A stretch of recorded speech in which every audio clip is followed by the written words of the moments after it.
যাদবপুর বিশ্ববিদ্যালয়ের ঘটনায় সরগরম রাজ্য রাজনীতি। সেখানে একদিকে যেমন ওয়েব কুপার সভায় অশান্তি পাকানোর অভিযোগ উঠেছে বাম ছাত্র সংগঠনের বিরুদ্ধে, পাল্টা আবার গাড়ি দিয়ে ছাত্রকে চাপা দেওয়ার চেষ্টা করা হয়েছে বলে অভিযোগ। গোটা ঘটনাকে কেন্দ্র করে তোলপাড় পড়ে গিয়েছে রাজ্যে। এই পরিস্থিতিতে বাম ছাত্র সংগঠনের তরফে পথ অবরোধ, ব্রাত্য বসুর পুষ্পতলিকা দাহ করার কর্মসূচিকে কেন্দ্র করে উত্তেজনা ছড়ালো বর্তমানে। রবিবার সেখানে বাম ছাত্র সংগঠনের তরফে পথ অবরোধ এবং ব্রাত্য বসুর কুশপুত্তলিকা দাহ কর্মসূচি নেওয়া হয়। অভিযোগ, সেই সময় বাধা দেয় পুলিশ। এরপরেই পুলিশ এবং বাম ছাত্র সংগঠনের কর্মীদের মধ্যে ব্যাপক ধস্তাধস্তি শুরু হয়। মহিলা আন্দোলনকারীদের সঙ্গেও দুর্ব্যবহার করা হয়েছে বলে অভিযোগ। ঘটনায় বাম ছাত্র সংগঠনের 3 কর্মী আহত হন বলেই খবর পাওয়া যাচ্ছে। এক আন্দোলনকারী কি বলছেন শুনুন।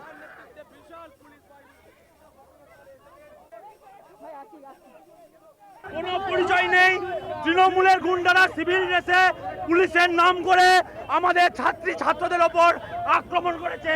এসএফআই সেক্রেটারি, এসএফআই সভাপতির ওপর আক্রমণ করেছে পুলিশগুলো। দেখুন, বিনা বার্তিতে এসছে, ওরা তৃণমূলের দালাল।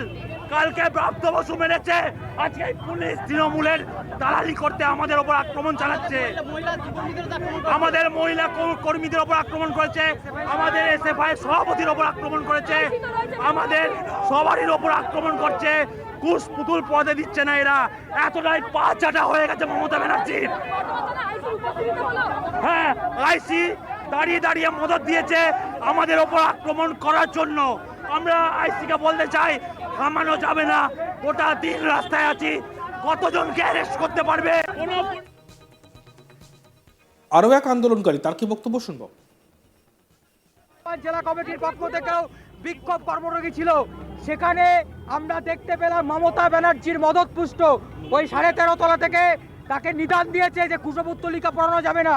তাই যে ছাত্রগুলো আক্রান্ত, তাদেরকে বাঁচাতে পারেনি, আজকে সৃজনীকে মেরেছে, উষসীকে মেরেছে, ছাত্রীদের করেছে রাজেশ মাহাতো। আমরা বলতে চাই যে পুলিশ যখন ব্রাত্য বসুর গাড়ি চলে গেল আটকাতে পারলো না, আজকে প্রতিবাদ করতে গেলে তাদেরকে আবার থামাচ্ছে। আমাদের তিনজন হসপিটালাইজ হয়েছে।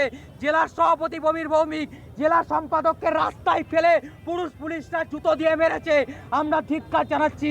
এই শুরু হলো, আজকে সারাদিন রাস্তায় থাকবো। আবারও শিরোনামে যাদবপুর বিশ্ববিদ্যালয়। তৃণমূলপন্থী অধ্যাপকদের সংগঠন ওয়েব কুপার সম্মেলনকে কেন্দ্র করে শনিবার উত্তপ্ত হয়ে ওঠে বিশ্ববিদ্যালয় চত্বর। রাজ্যের শিক্ষামন্ত্রী ব্রাত্য বসুর গাড়ি ভাঙচুরের অভিযোগ ওঠে। আবার ভাঙচুরে অভিযুক্তদের শাস্তির দাবিতে পাল্টা বিক্ষোভ দেখায় তৃণমূলও। পরিস্থিতি সামাল দিতে নামতে হয় র্যাফকে। এদিকে ওয়েব কুপার সম্মেলনে এই বিশৃঙ্খলা ঘটনার তীব্র নিন্দা করেছেন তৃণমূল নেতা কুণাল ঘোষ। কুণাল ঘোষ বলেন, তৃণমূল সরকার পরিচালনায় আছে, আমাদের সংযত থাকতে হয়, কিন্তু তৃণমূলের সৌজন্যকে কেউ যেন দুর্বলতা মনে না করেন। কুণালের সাফ কথা, যারা গায়ে হাত দিয়েছে তাদের চিহ্নিত করে রাখা হোক। শুনে নেওয়া যাক কি বলেছেন কুণাল ঘোষ।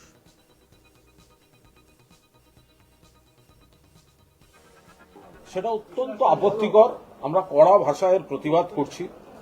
ওখানে তৃণমূল কংগ্রেস তাদের অধ্যাপক সংগঠনের সম্মেলন, একটা ঘোষিত প্রোগ্রাম, তাদের নিজস্ব প্রোগ্রাম, সেই জায়গাটা ডিস্টার্ব করতে যাবে কেন?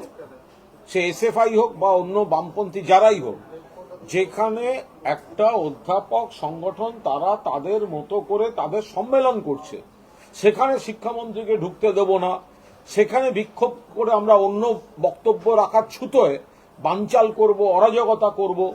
যখন শিক্ষামন্ত্রী ব্রাত্য বসু চরম সৌজন্য দেখিয়ে বার্তা পাঠালেন যে আমাদের ঘোষিত যে কর্মসূচিটা, আমাদের সম্মেলনটা করতে দিন, আমি আপনাদের সঙ্গে কথা বলবো, আপনারা যে বিষয়ে বিক্ষোভ দেখাচ্ছেন বা আপনারা যা বলছেন আমি কথা বলবো, আমাদের সম্মেলনটা করে নিতে দিন।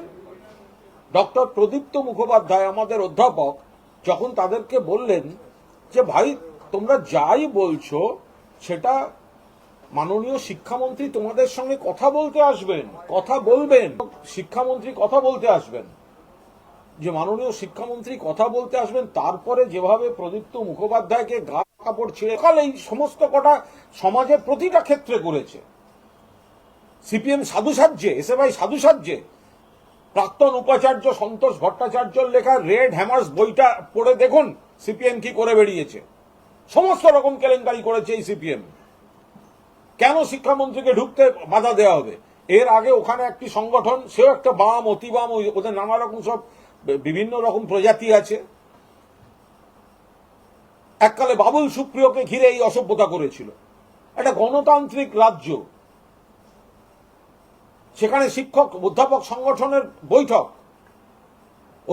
সংগঠনের বৈঠক সম্মেলন, যেখানে ব্রাত্য বলছেন যে আমাদের সম্মেলনটা হয়ে যাক, আপনারা যা বলছেন আমি আপনাদের সঙ্গে কথা বলবো। এর থেকে একটা শিক্ষামন্ত্রী কি বলতে পারে?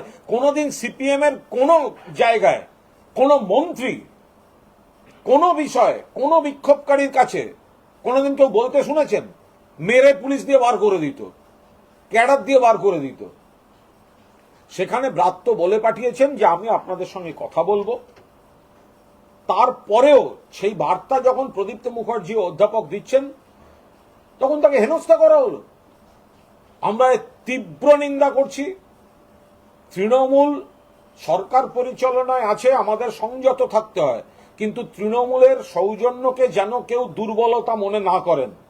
যারা যারা গায়ে হাত দিয়েছে তাদেরকে চিহ্নিত করে রাখা হোক, তাদের এবং তাদের সংগঠনকে তাদেরকে চিহ্নিত করে রাখুক আমাদের সদস্যরা, আমাদের যারা সেখানে সাংগঠনিক যারা রয়েছেন। গায়ে হাত দেবে কেন? এটা কোন ধরনের অসভ্যতা? তাদের যে বক্তব্যই থাকুক, নির্বাচন চাই, অমুক চাই, তমুক চাই, মুখ্যমন্ত্রী বলে রেখেছেন এ বিষয়ে, শিক্ষামন্ত্রীর নির্দিষ্ট বক্তব্য রয়েছে এ বিষয়ে। তা বলে একটা ঘোষিত সম্মেলন, অধ্যাপকদের সম্মেলন করতে দেব না, বানচাল করব, অরাজকতা।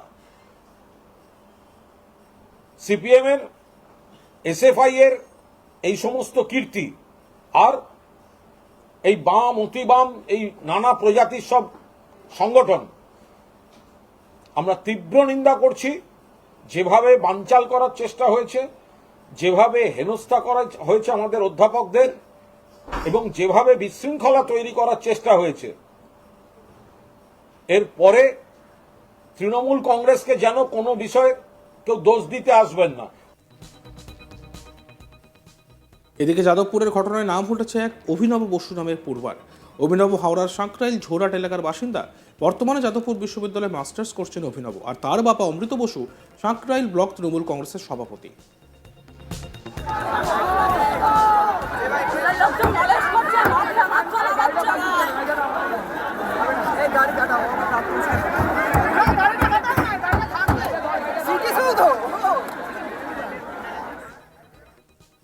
দেখতে থাকুন আজ তাক বাংলা। ভিডিওসগুলি ভালো লাগলে লাইক করবেন, কমেন্ট করবেন, শেয়ার করবেন, চ্যানেলটিকে সাবস্ক্রাইব করতে ভুলবেন না।